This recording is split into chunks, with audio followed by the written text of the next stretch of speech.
Hello mga katsararet, halina at samahan niyo po ako. Lilinisin ko po ang mga painuman at pakainan ng aking mga alagang pusa. Lilinisin muna natin yung kakainan niyo, ha.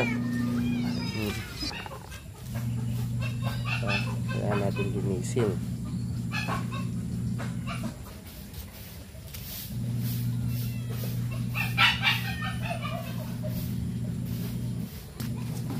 Tuglugan muna natin mga katsararet.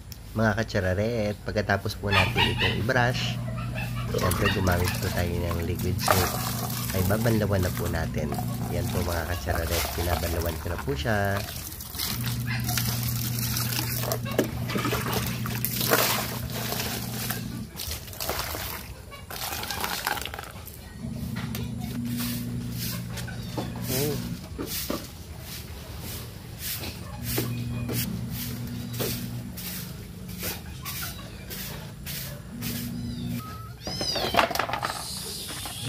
Mga katsararet, excited na po ang mga alaga kong pusa para sa kanilang pong pagkain.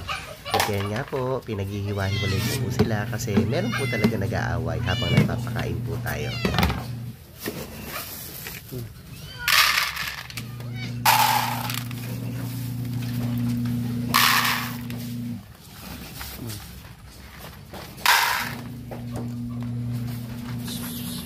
Kain na.